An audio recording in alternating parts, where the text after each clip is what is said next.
انہوں نے کہا کہ شراب، جوا، یہ چیزیں اسلام سے پہلے کی تھی اور انہی کو کنڈیم کرنے کے لیے اسلام آیا تھا اور 1400 سال سے ہم اس کو کنڈیم کرتے ہیں. اور دوسری بات تھی طاقت. تو کیا آج بھی شراب پی کر اور طاقت استعمال کر کے کیا کسی کو دبایا جا سکتا ہے؟ ایک بات.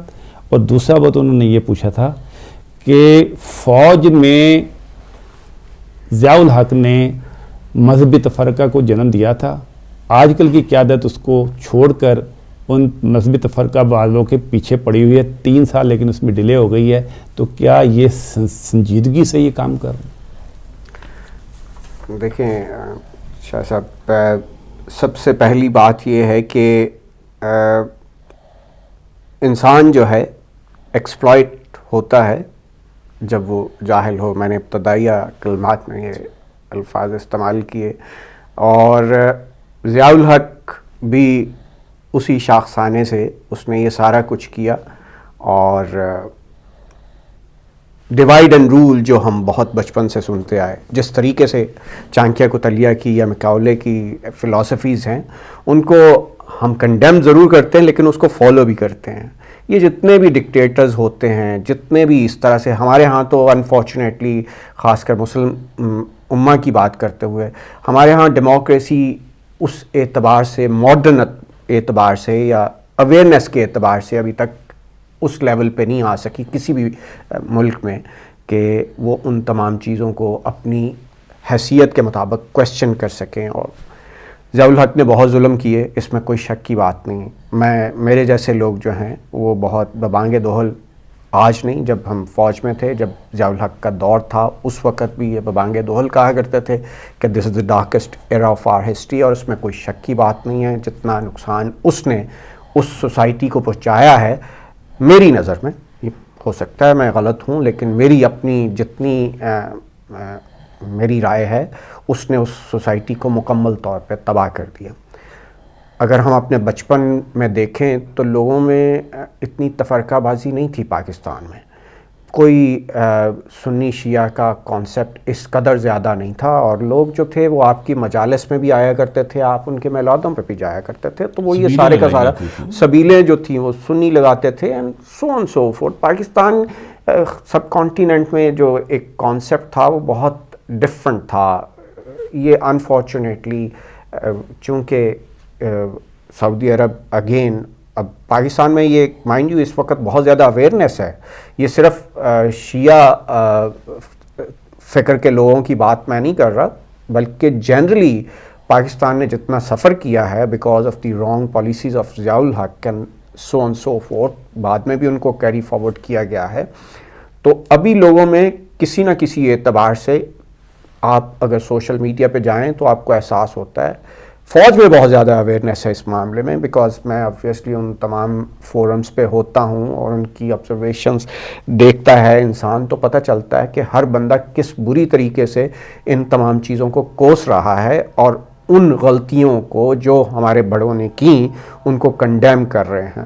تو اس میں کوئی شک کی بات نہیں کہ اس نے تفرقہ بازی فوج میں بھی لانے کی کوشش کی، اور یہ خانہ جو تھا مذہب کا اور فرقے کا، یہ ایڈ کیا گیا کیونکہ ہمارے سینئرز جو تھے انہوں نے یہ خانہ کبھی فل نہیں کیا تھا، ہم نے یہ کیا. اور اس پروسیس میں obviously ایک باعث تھا، لیکن فوج کا پھر بھی میں آپ سے یہ کہوں گا کہ فوج کا ایک جو کلچر ہے وہ ہمیشہ سے بہت اور بہت ماڈریٹ رہا ہے. اس میں کبھی بھی کامریڈ شپ جو ہے وہ اس کو اوورٹیک نہیں کیا سیکٹیرینزم میں. سیگمنٹس ہوتے ہیں، بہت کم لوگ جو ہیں وہ اس سے انفلوئنس ہوتے ہیں اور ان کی وجہ سے لیکن اوپنلی کوئی جس طرح سے یہاں پہ کوئی ریسزم کو اوپنلی نہیں کچھ کہہ سکتا، دل کے اندر چاہے وہ بڑا آپ کہیں کہ ریسسٹ ہے یا جو بھی کچھ ہے، لیکن اگر کوئی کچھ کرے گا تو اس کا وہ خمیازہ بھگتے گا. تو یہی عالم فوج کا بھی تھا وہاں پہ. تو ضیاء الحق نے یہ سارا کچھ کیا، اور اس کے بعد obviously تواتر کے ساتھ ایسے لوگ آتے رہے. اور جب ایک کلچر ڈیولپ ہو جائے کسی بھی انسٹیٹیوشن کا، اس کو انڈو کرنا، اس میں سارا کچھ لے کے آنا، اس میں وقت لگتا ہے. میں چونکہ ابھی فوج کا حصہ اس ایکٹیو سروس میں تو میں ہوں نہیں، لیکن مجھے احساس ہے کہ فوج میں کافی تبدیلی آئی ہے اس سوچ کے اعتبار سے جو ہمارے دور کے لوگ تھے وہ بہت ایسے ان میں یہ تعصبات پھیلتے جا رہے تھے اور وہ شاید واقعی سعودی لوگوں کو اپنا قبلہ سمجھتے تھے، اور آپ نے ان تمام چیزوں سے اس کو دیکھا ہے۔ اب لیٹلی جو بھی کچھ ہو رہا ہے فوجی اعتبار سے، جس طرح سے سعودی عرب کے ساتھ، ہمیں اس چیز کو بھی سامنے رکھنا چاہیے کہ پاکستان کی بدقسمتی یہ رہی ہے کہ پاکستان سعودی عرب پہ ہمیشہ سے ڈیپینڈنٹ بھی رہا ہے۔ یہ آپ اپنی کمزوریاں کہہ لیں، یہ آپ اپنی بے ایمانیاں کہہ لیں، یہ آپ دنیا کی طرف سے ایکسپلائٹیشن کہہ لیں، اس کے بہت سے محرکات ہیں، لیکن پاکستان ان تمام چیزوں کی بنا پہ سعودی عرب سے ہمیشہ اس کے سامنے جا کے اپنا پیالہ جو ہے وہ ہمیشہ رکھتا رہا ہے، اور سعودی عرب ہمیشہ آپ کو اوبلائج کرتا رہا ہے اور آپ کو انڈر لے کے آتا رہا ہے۔ تو مورلی آپ کے لیے کئی اعتبار سے یہ واقعی بڑا ضروری بن جاتا ہے کہ جناب آپ کہیں کہ پچھلے سال انہوں نے آپ کو 1.5 بلین ڈالرز دے دیے، ایسے ہی اٹھا کے دے دیے، تو اب آپ ان کو کہیں گے کہ نہیں جناب ہم نہیں کر سکتے، لیکن اس کے باوجود آپ نے اپنے جو نیشنل انٹرسٹس ہیں اس کے مطابق کام کرنا ہے۔ اور جو current chief of army staff ہے، اگر آپ دیکھیں گو کہ کل آئے گا، لیکن مجھے یقین ہے کہ فوج کو اس چیز کا ادراک ہے اس وقت کہ ہمارے کس قدر زیادہ نقصان ہم نے کروا لیا، اور ہم نے بہت زیادہ لاسز کیے ہیں اس سارے پروسیس میں۔ جو بھی یہ طالبانائزیشن ہوئی پاکستان میں، اور جتنے لوگ مرے، جو 60,000 لوگوں کا انہوں نے ذکر کیا، شاید اس سے بھی کہیں زیادہ ہوں، کیونکہ ہمارے پاس کوئی ایز سچ پاکستان میں کوئی مکمل طور پہ فگرز ہوتے نہیں ہیں۔ تو جب اس طرح کی سچویشن ہے تو فوج کی لیڈرشپ چاہے کیسی بھی ہو اس کو جواب دہ ہونا پڑتا ہے، اس نے وہ سارا کچھ کرنا ہے۔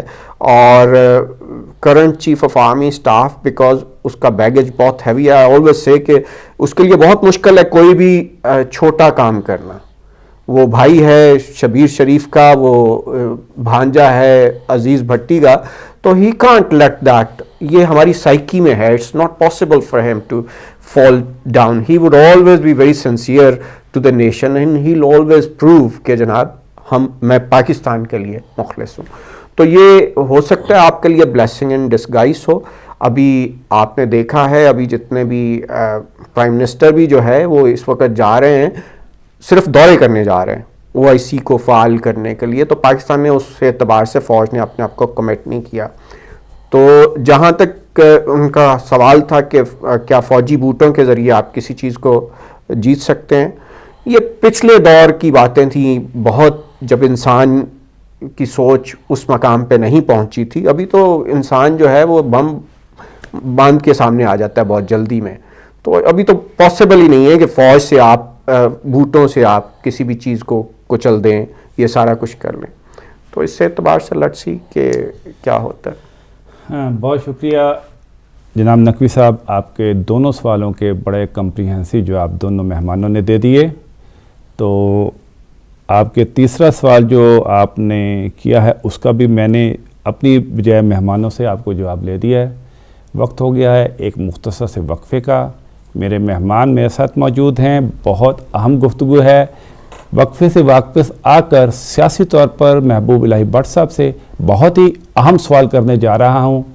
ٹیلی ویژن کے پاس رہیے گا ورنہ بعد میں آپ کو افسوس ہوگا۔ لہذا ایک چھوٹے سے بریک کی طرف چلتے ہیں اور واپس آتے ہیں چھوٹے سے وقفے کے بعد۔